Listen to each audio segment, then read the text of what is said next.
Hello, everyone. My name is Rachel Smucker here on 91.1 The Globe. I'm a Goshen College alum and the event producer for the Eugene Alexander Couture Runway Show. The Runway Show is fast approaching. Event and ticket information is available at goshentheater.com/Fashion Week. If you're just joining us today, you are in for a special treat. Here with me in the studio is Eugene Stutzman, the designer and co-founder of the fashion label Eugene Alexander. Eugene Alexander was established in 1980 and produced ready-to-wear couture evening gowns and dresses. During its 13 years of operation, Eugene Alexander became widely known for its intricate designs and commitment to fair trade values. Eugene Alexander first came into the fashion world when a buyer from Saks Fifth Avenue saw their famous water lily jacket and wanted it for all her stores, a holiday catalog, a New York Times ad, and the Rockefeller Square windows. Soon, Eugene Alexander designs were in every major department store across the country. Celebrities like Elizabeth Taylor, Joan Collins, Whitney Houston, and most recently Sarah Jessica Parker have all worn Eugene Alexander designs. If you're just joining us, I am here in the studio with Eugene Stutzman, the designer and co-founder of the fashion label Eugene Alexander, which will be featured in the Eugene Alexander Couture Runway Show at the Goshen Theater on September 23rd. Hi, Eugene. How's it going? It's so great to be here in this iconic radio station up in the Union Tower. Well, we're so honored to have you here, Eugene. And we're just going to dive right in. Tell us a little bit about your background. What was it like growing up, and did you ever aspire to be a fashion designer? That's a great question. I actually did aspire to be a fashion designer at a very early age. I was fascinated. I grew up Mennonite and had conservative Mennonite relatives and Amish relatives. So making clothing was something that I connected with at a very early age.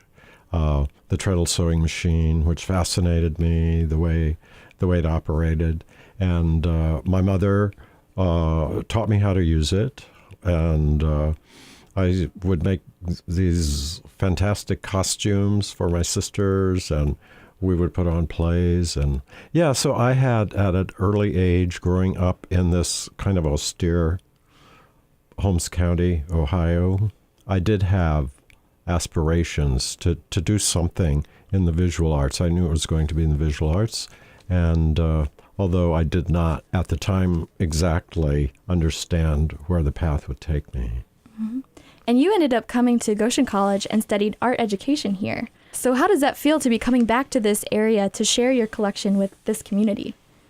Oh, it's so great because I haven't been here since I graduated.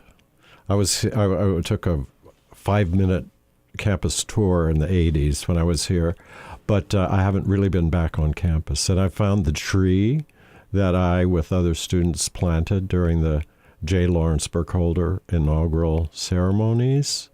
And it is now a really big tree.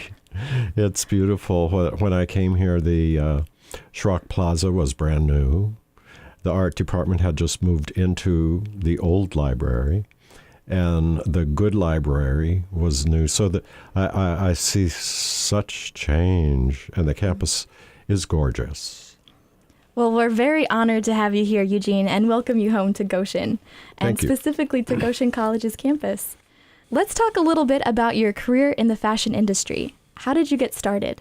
I'll tell you a little about my partner, Alex. We were together for 30 years, and he was the love of my life, and he's gone now. But I was the kind of humble, shy Mennonite. Alex had none of those characteristics. He took the samples that I had made, and he went to New York, and he found us the best fashion agent on 7th Avenue. We were in one of the best buildings, 498. So I have to give Alex a lot of credit. We were actually the first designers to put our names together. Back in the early 80s, this was boundary breaking, really, in a lot of ways, Eugene Alexander. Now, of course, we have Dolce & Gabbana and several other gay couples who have put their names together. But Alex and I did it back in the 80s, and I'm very proud of that. Tell us a little bit about your journey, the ups and the downs. It can't be an easy thing to be a designer for the stars. Rachel, it is 24/7 stress. And in my case, we had our design studio, and within the 10,000 square foot design studio, we also had our manufacturing. So I saw the faces of my employees, the 30 women that I employed as seamstresses. I saw their beautiful little children. I knew that their livelihood depended on me coming up with new ideas 3 times a year. So that is really a lot of pressure to have your thumb on the pulse of the culture and see what direction, what things look new, what things look old. So constantly observing, what are the rock stars wearing? How can we interpret that for a size 14? She also wants to look hip and cool. And it was this constant pressure, challenging, but also I really thrived under that pressure. I've always sort of gotten myself together and risen to the occasion. And so it was a very exciting, but it was also stressful. Designer friends of mine who, for example, they had their design studio, beautiful design studio in New York, and their factory was in Santo Domingo.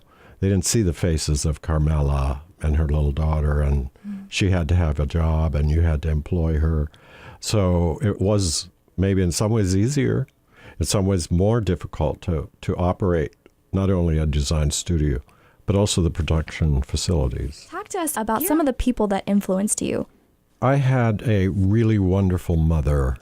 She was a Mennonite girl, didn't even finish high school, but she was wise beyond her age. Here she had this little gender nonconforming boy who was making little things on her sewing machine for my mother and for my father. This was not threatening. They didn't put a guilt trip on me that, oh, you've got to be out playing baseball or whatever. So I really give my parents credit for that, for encouraging my little eccentric kind of fashion ways that I had, and dressing my sisters and even my mom. Back in those days, Mennonite women, aside from their teased up cinematic hairdos, it was fairly plain stuff that we saw as far as fashion went in the Mennonite communities. They would have the beehive hairdos, of course, and maybe they would have a nice pair of shoes, but usually no makeup. Even back then, I thought, this is kind of a strange look, this beehive hairdo, and got to have eyeliner, right? But that wasn't happening with Mennonite ladies in that era. But it was for my mother. She was very chic. She never did the teased up beehive hairdos. She had very chic French chinois and great shoes my mom would wear, and so very kind of simple. She was kind of a simple dresser. Does that answer your question? Yeah. It sounds like you got some of your fashion intuition from your mother. I did, yes. And also the sense of color that I have. I think as I look on the collection that we've assembled this week, I see Amish quilts. I see this kind of startling that you find in the historic Amish quilts of black backgrounds with these great, brilliant colors set against the black. And I see that in my collection as I look back on it. Eugene Alexander is no longer producing clothing, but it's still finding many ways to be relevant in the fashion world today. Can you tell us a little bit about what you're doing now? Rachel, I'm really proud to be working with my partner, Susan Kaufman, with the Eugene Alexander Hope Foundation. And what we have been buying back Eugene Alexander gowns, mostly on eBay, and we have over 300 of them. And this is the 4th, I believe, fashion show that we have done. And what we are trying to do is raise awareness, give me an opportunity to give my message and the message of the foundation, which is women's issues, children's issues, labor in the garment industry, trying to make people more aware of the labor issues in the garment industry, the abuse that we find in a lot of offshore. And it's amazing to me because this is really, people are really becoming better consumers. People are not only in food, we have fair trade coffee now, and this is this is starting to be a sensibility that I like to think we're encouraging with events like we have now. And we're making the collection available to nonprofits such as this wonderful theater that you have here in Goshen. We're very happy to be helping raise funds for the Goshen Theater. It's a treasure, the Goshen Theater is, that you have here. Absolutely. And all the proceeds from the Eugene Alexander Couture Runway show will go towards Goshen Theater's community programming. For people who have never been to a fashion show, can you tell us a little bit about what they can expect? A basic primer for fashion show etiquette. We are going to put on a great show. Rachel and I have been working very hard to bring you a really great show with great music from the 1980s, as well as great fashion from the 1980s. You'll see great hairstyles from the 90s. Everything was big back then. The cell phones were big. The personalities were big. And we had these great stars, Tina Turner, Madonna. So all of this music will be there. And I think you'll be very pleasantly surprised, those of you who have never been to a fashion show and those of you who have been. See, we're not selling dresses here. This show is about entertainment and about creating excitement and about raising money for the Goshen Theater. The beginning of the show is going to be some very great local merchants who will be doing a fashion show in the beginning. And then there will be a brief video, and then will be the Eugene Alexander Fashion Show.